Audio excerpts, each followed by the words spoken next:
നമസ്കാരം, കൽഹാനയുടെ പുതിയൊരു വീഡിയോയിലേക്ക് സ്വാഗതം. ഇന്നത്തെ വീഡിയോയില് അമരയ്ക്ക കൊണ്ട് വളരെ ടേസ്റ്റി ആയിട്ട് എങ്ങനെ ഒരു തോരൻ ഉണ്ടാക്കാം എന്നുള്ളതാണ്. ഈ ഒരു മെത്തേഡിലെ തോരൻ ഉണ്ടാക്കി കഴിഞ്ഞാൽ ഒട്ടും കവർപ്പില്ലാതെ നല്ല ടേസ്റ്റി ആയിട്ട് അമരയ്ക്ക തോരൻ ഉണ്ടാക്കിയെടുക്കാം. അപ്പൊ അമരയ്ക്ക എല്ലാം ചെറുതായിട്ട് ഞങ്ങളിവിടെ അരിഞ്ഞു വെച്ചിട്ടുണ്ട്. ഒരു പാൻ ചൂടായപ്പോൾ അതിലേക്ക് വെളിച്ചെണ്ണയാണ് ഒഴിച്ചു കൊടുത്തേക്കുന്നത്. വെളിച്ചെണ്ണ ചൂടായപ്പോൾ 1/2 ടീസ്പൂൺ കടുക് ഇട്ടിട്ടുണ്ട്. കടുകൊന്ന് പൊട്ടിയപ്പോൾ വറ്റൽമുളക് ചേർത്തു. കൂട്ടത്തിൽ കുറച്ച് കറിവേപ്പിലയും കൂടെ ചേർത്തിട്ടുണ്ട്. അപ്പൊ അതൊന്ന് നന്നായിട്ട് ഫ്രൈ ആയി വന്നു കഴിയുമ്പോൾ അതിലേക്ക് നമ്മൾ കുനുകുനെ അരിഞ്ഞു വെച്ചേക്കുന്ന നാളികേരക്കൊത്താണ് ചേർത്ത് കൊടുക്കുന്നത്. തോരനായോണ്ട് വളരെ ചെറുതായിട്ടാണ് നാളികേരക്കൊത്ത് അരിഞ്ഞെടുത്തേക്കുന്നത്. ഈ തോരനകത്ത് ഈ നാളികേരക്കൊത്ത് കടിക്കുമ്പോൾ ഒരു പ്രത്യേക സ്വാദാണ് കേട്ടോ. അപ്പോൾ നാളികേരം എല്ലാം ഒന്ന് ചെറുതായിട്ട് ചുമന്ന് വരണം, അതാണ് അതിന്റെ പരുവം. ഇപ്പൊ നമ്മളെ നാളികേരം ചുമന്ന് വന്നിട്ടുണ്ട്. ആ സമയത്ത് നമ്മൾ അരിഞ്ഞു വെച്ചേക്കുന്ന അമരയ്ക്ക അല്ലെങ്കിൽ അമരപ്പയർ ഇട്ട് കൊടുക്കുന്നുണ്ട്. ഇതിലേക്ക് ഒരു സവോള കൊത്തി അരിഞ്ഞതും കൂടെ ചേർത്ത് കൊടുക്കുന്നുണ്ട്. സവോളയും ചെറുതായിട്ടാണ് അരിഞ്ഞേക്കുന്നത്. കൂട്ടത്തിൽ 1 ടീസ്പൂൺ ഉപ്പ് കൂടി ചേർക്കുന്നുണ്ട്. ഉപ്പ് നിങ്ങളുടെ ആവശ്യത്തിന് ചേർത്തോളുക. ഓരോരുത്തർക്കും ഓരോ അളവിലാണല്ലോ ഉപ്പ്.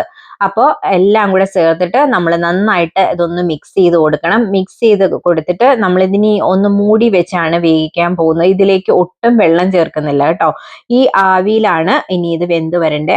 ആ സമയത്ത് നമുക്കൊരു അരപ്പ് തയ്യാറാക്കണം. അതിനായിട്ട് 1 ടീസ്പൂൺ ജീരകം ഞാനൊരു കല്ലിലിട്ട് ഒന്ന് ചതച്ചെടുക്കുന്നുണ്ട്. അതിലേക്ക് 2 അല്ലി വെളുത്തുള്ളി ചേർത്തു. കൂട്ടത്തില് 4 കാന്താരി മുളക്, പച്ചമുളക് ആയാലും മതി, 1 ടീസ്പൂൺ ചതച്ച മുളക് എല്ലാം കൂടെ ചേർത്ത് ഇനി നന്നായിട്ടൊന്ന് കുത്തി ചതച്ചെടുക്കണം. എന്നിട്ട് നമ്മുടെ ഈ തോരൻ ഇവിടെ അടച്ചു വെച്ചിരുന്നില്ലേ, അപ്പോൾ ആ അമരപ്പയർ എന്തായിന്ന് ഒന്ന് ഇളക്കി മിക്സ് ചെയ്ത് കൊടുക്കണം. അടിക്കൊന്നും പിടിക്കാതെയും വേവ് എല്ലായിടും ഒരുപോലെ ആകുന്നതിന് വേണ്ടിയിട്ടാണ് നമ്മളിങ്ങനെ ഒന്ന് ഇളക്കി കൊടുക്കുന്നത്. കുക്കിംഗ് പഠിച്ചു വരുന്ന കുട്ടികൾക്ക് വേണ്ടിയിട്ടാണ് ഞാനതൊന്ന് എടുത്ത് പറഞ്ഞത് കേട്ടോ. അപ്പം ഇതൊന്നും വെന്ത് വന്നിട്ടില്ല. നമ്മൾ ഇതിലൊട്ടും വെള്ളം ചേർക്കുന്നില്ല. ഇനി നിങ്ങൾക്ക് എണ്ണ പാടില്ല, വെള്ളത്തിൽ വേവിക്കണമെങ്കിൽ അങ്ങനെ ആവാം, പക്ഷെ അതിന് ടേസ്റ്റ് വ്യത്യാസമുണ്ട് കേട്ടോ. കൂട്ടത്തില് ഒരു 1/2 ടീസ്പൂൺ മഞ്ഞൾപ്പൊടിയും കൂടെ ചേർത്ത് കൊടുത്തിട്ടുണ്ട്. മഞ്ഞൾപ്പൊടിയും കൂടെ ചേർത്തിട്ട് അതിന്റെ പച്ച കുത്തൊന്ന് മാറുന്നത് വരെ നന്നായിട്ട് അതൊന്ന് ഇളക്കി മിക്സ് ആക്കി കൊടുക്കണം. എന്നിട്ട് അത് വീണ്ടും അടച്ചു വെക്കുവാണ്. ഈ സമയത്ത് നമുക്ക് അരപ്പ് തയ്യാറാക്കണം. അതിനായിട്ട് അരമുറി നാളികേരം ചിരകിയതെടുത്തിട്ടുണ്ട്. അതിലേക്ക് ഞാനൊരു 1/4 ടീസ്പൂൺ ഉപ്പും കൂടെ ചേർത്തു. 1 പിടി കറിവേപ്പിലയും അതുപോലെ നമ്മൾ കുത്തി ചതച്ച് വെച്ച മസാലയും കൂടെ ചേർത്ത് കൊടുക്കുന്നുണ്ട്. എന്നിട്ട് ഇതെല്ലാം കൂടെ ഞാൻ കൈകൊണ്ട് തന്നെ നന്നായിട്ടൊന്ന് മിക്സ് ചെയ്ത് കൊടുക്കുവാണ്. പഴയ കാലങ്ങളാണെങ്കിൽ നമ്മൾ അമ്മിയിൽ വെച്ച് അതൊന്ന് ചതച്ചെടുക്കുവാണ് ചെയ്യുന്നത്. എല്ലാം കൂടെ ഒന്ന് ഒതുക്കിയെടുക്കും. അതുകൊണ്ട് തന്നെ എനിക്ക് മിക്സിയിലിട്ട് അതിനെ ഒന്ന് ക്രഷ് ചെയ്യുന്ന ഇഷ്ടമില്ല. കാരണം അതങ്ങ് ഒരുപാട് അരഞ്ഞു പോകും. അപ്പം തോരൻ ഉണ്ടാക്കുമ്പോൾ ഞാൻ എപ്പോഴും ഇങ്ങനെ കൈകൊണ്ട് ഞെരടിയെടുക്കാറാണ്. നിങ്ങൾക്ക് എന്താണ് ഇഷ്ടം എന്ന് വെച്ച് കഴിഞ്ഞാൽ ആ രീതി ചെയ്യാം. പക്ഷെ ഇങ്ങനെ ചെയ്തെടുക്കുമ്പോൾ ഒരു പ്രത്യേക ടേസ്റ്റ് ആണ് കേട്ടോ. അത് അരപ്പ് അരഞ്ഞു പോയി കഴിയുമ്പോൾ അതിന് വേറൊരു ടേസ്റ്റ് ആണ്. അപ്പൊ അതുകൊണ്ട് ഇങ്ങനെ തയ്യാറാക്കി വെച്ചിട്ട് നമുക്ക് വീണ്ടും നമ്മുടെ അമരപ്പയർ എന്തായി എന്ന് നോക്കാം. അത് ഒന്നുകൂടെ ഒന്ന് റെഡിയായി വരാനുണ്ട്.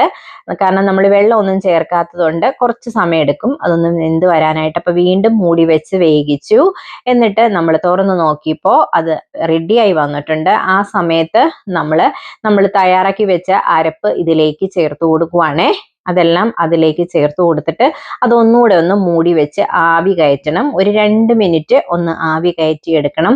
നിങ്ങൾ ഈ ഒരു മെത്തേഡിൽ ചെയ്യുവാണെങ്കിൽ ഒട്ടും കവർപ്പില്ലാതെ നിങ്ങൾക്ക് അമരപ്പയർ തോരൻ ഉണ്ടാക്കി എടുക്കാൻ പറ്റും. ഞങ്ങളുടെ നാട്ടില് അമരയ്ക്ക ഇല്ലാത്തൊരു അവിയലോ സാമ്പാറോ ഇല്ല. നമ്മുടെ വീടുകളിലൊക്കെ വെട്ടുമലക്കറി കൊണ്ടുവരുമ്പോൾ അതിൽ നിറയെ അമരയ്ക്കയാണ്. അപ്പൊ അവിയലും സാമ്പാറും ഒക്കെ ഉണ്ടാക്കി കഴിഞ്ഞിട്ട് ബാക്കിയുള്ള അമരയ്ക്ക കൊണ്ട് എപ്പോഴും ഇങ്ങനെ ഒരു തോരൻ ഉണ്ടാക്കാറുണ്ട്. ഒരു രസവും ഈ ഒരു അമരയ്ക്ക തോരനും ഉണ്ടെങ്കിൽ ചോറ് കഴിക്കാൻ വേറെ കറികളൊന്നും വേണ്ട. 2 മിനിറ്റ് മൂടി വെച്ച് കഴിഞ്ഞപ്പോൾ അരപ്പിലൊക്കെ ആവി കയറി ചൂടായി വന്നു. ആ സമയത്ത് നമ്മൾ ഇതൊന്നുകൂടെ നന്നായിട്ടൊന്ന് ഇളക്കി മിക്സ് ചെയ്തെടുക്കണം. ഇപ്പൊ വളരെ രുചികരമായിട്ടുള്ള അമരയ്ക്ക തോരൻ ഇവിടെ റെഡി ആയിട്ടുണ്ട്.